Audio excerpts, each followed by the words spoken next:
What's up, guys? My name is Zach, and today I am driving a 2019 Audi RS3. Up front is a 2.5-liter turbocharged 5-cylinder engine, and down below is a 7-speed automatic transmission.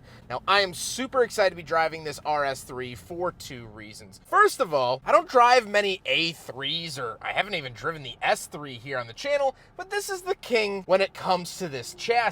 The second reason is the fact that this is an incredibly amazing car. It's not as expensive as you might think, and I just really like it. So let's see why that is. But if you would like to submit your own vehicle and have it reviewed here on the channel, you can head on over to my website, zackpradel.com/submit. It's a quick and easy submission form. It takes under a minute to fill out, and I come out to you. And if you would like to see my videos weeks or even months early, you can head on over to my Patreon found in the description below. For $5 a month, you can get all of my videos before they're released here on YouTube. But let's get back to that inline-5 turbo under the hood. Well, that is the creme de la creme. That is what makes this car so special. Of course, we get some red stitching here and there, but really, the inline-5. The only way to get the inline-5 was with the RS3 and not the S3. The S3 still got the 2-liter turbo, which is a great engine, but this is just so much better. 395 horsepower. You're almost into the 4s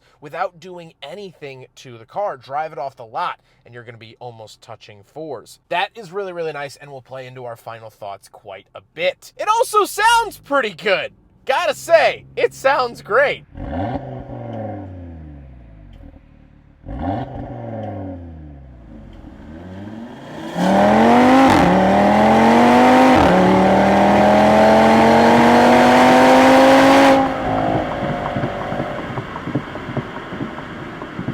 Like I said, paired to it is a 7-speed automatic transmission. This is a dual clutch transmission from Audi, shared with Porsche and Volkswagen as well. If you're familiar with DSGs or PDKs, you're going to be right at home. Last but not least, this does have Audi's Quattro system, which means it is all-wheel drive.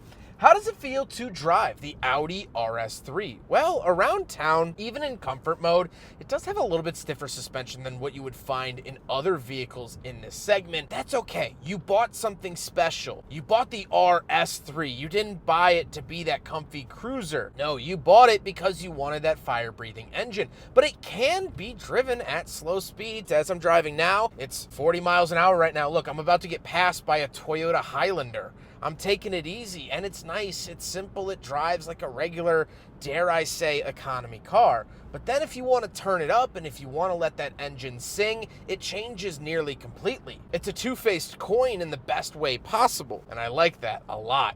Visibility is also good. It's nimble like a small car, and the owner bought this because he lives downtown Chicago and parking is hard, space is limited, so he wanted something little but fun, and he landed on this, and I think it was a really good choice.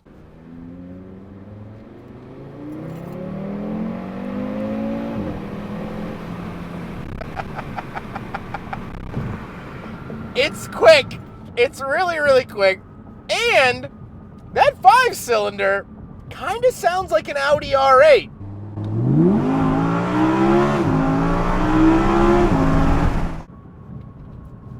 I mean, it's not far off. Not as far off as you would think. This is kind of a baby R8. I mean, the TT was really the baby R8.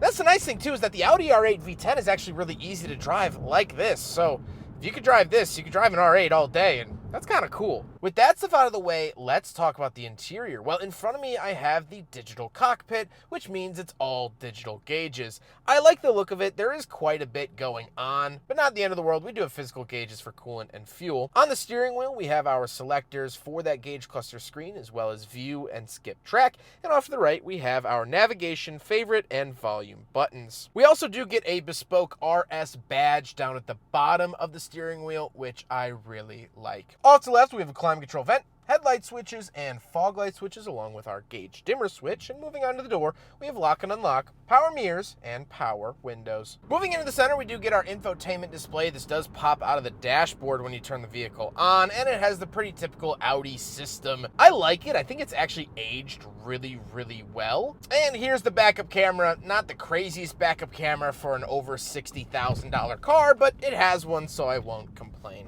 Down below that, we have 2 climate control vents with the optional red vents. And then we have some buttons for our drive mode select, parking sensors, hazard switch, traction control off, and our display on and off.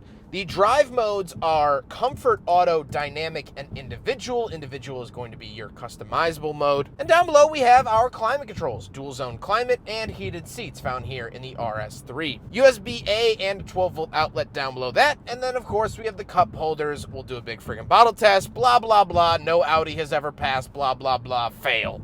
The shifter is nice. It does say RS at the top, pretty standard beyond that. Volume knob off to the right, and our selectors for the infotainment down below. Really like the tactile feedback you get with this. I like the buttons. They click in a very nice way, and overall, I'm just a big fan. We do get a power parking brake and a center console, and then the seats have some nice red stitching in them. They do say RS, which helps make you feel special. And a lot of this car's allure is the fact that it feels special, and the seats are really reinforcing that. However, speaking of seats, we do have back seats, so let's go do a back seat review. All right, so we're in the back of the 2019 Audi RS3, and it's not super comfortable back here. Now, I am back here, and I would say that these are pretty on par with like the GR Corolla. Honestly, it's gonna depend a lot on the front seat. It's not a great back seat. This is a compact car. There's no escaping it. This is where the 5-cylinder does not matter. This is still a little A3 at heart, and that is very evident here. Although you do get the red stitching carrying on back here. No RS badges, but at least red stitching. We do have a center console with pop-out cup holders and some storage, and we have 2 USB-A's down here that say charge only on them. Only for charging, not for media. Otherwise, you're not really gonna be using the back seat all that much. It is what it is. The trunk isn't terrible, but again, this is a compact car. This is where it is still an A3. You can't get away from the fact that this chassis, this body was designed for small city living or just couples, maybe one kid, but it's not a family vehicle. At least, especially here in the United States, this is not considered a family vehicle, so the trunk definitely reflects that. Now we gotta talk about the looks, and I love the look of the RS3. I do think it is pretty understated, and a lot of people modify the looks, and they add carbon fiber bits where carbon fiber bits don't need to be carbon fiber bought. And the reason for that is that they want it to stick out in a crowd. If you pull up behind one at a stoplight, unless you read the RS badge, you're not really gonna bat an eye. It looks like a little compact from overseas, and it is. I would have liked a little bit more of a flashy color. The yellow would be amazing. Red is another good color. I'm kind of over this wet cement look, but it was very in 2019, and so that's what this car came in. With all of that being said, let's get on to my final thoughts. What do I think driving an Audi RS3 for the first time? Well, I really like this car. I really, really like this car. Paired with the reliability of the 5-cylinder, which seems to be pretty good. They used it for a very long time. This might be the best compact sedan I've ever driven. It punches way above its weight class in terms of power and still offers a nice, good driving experience, even not at the red line. Driving it around town, the suspension isn't the nicest in the world, but it's also not breaking my back like the GR Corolla did. And so that is my final thoughts. Is this more expensive than the GR Corolla? Yes, but I think you get a lot more car for it for not that much bigger of a footprint, if that makes sense. If you want a budget version of this, you could buy the Mazda 3 Turbo Sedan, which retails brand new around $44,000. This car can be purchased for high 40s, low 50s in today's market, 5 years used. But if you do buy the Mazda 3, you're gonna be missing almost 150 horsepower. You're gonna be missing the dual clutch, and you're gonna be missing that Audi badge. So I'm not saying they're an apples to apples comparison. What I'm saying is that this is a good value value. This makes almost 100 more horsepower than the GR Corolla. This car is still in production, unlike the Focus RS. It has one more cylinder than the Type R, or Civic Si for that matter. This car is just one big automotive win. And I love the size of it. I love that it really truly drives and feels like a pocket rocket. Because I'm going about my day enjoying it here. And then I can put my foot down and I'm gone. I'm gone. And the turbo noise, the exhaust note, all of it together is just, man, it's a really, really solid package. I like it. Matter of fact, I'll say on record that I love it. This is the best compact car. And sure, it's out of a lot of people's budget, but if it's in your budget, do yourself a favor and check one out. You won't regret it. I hope you guys enjoyed the video. Huge thank you to Mike for letting me borrow his Audi RS3 for today's video. Mike has been absolutely wonderful to work with. I appreciate him coming out to the burbs to let me review it and opening my eyes to the beauty and magnitude that is the Audi RS3. But I hope you guys enjoyed the video. Don't forget to rate the video, comment on the video, and subscribe if you really liked it.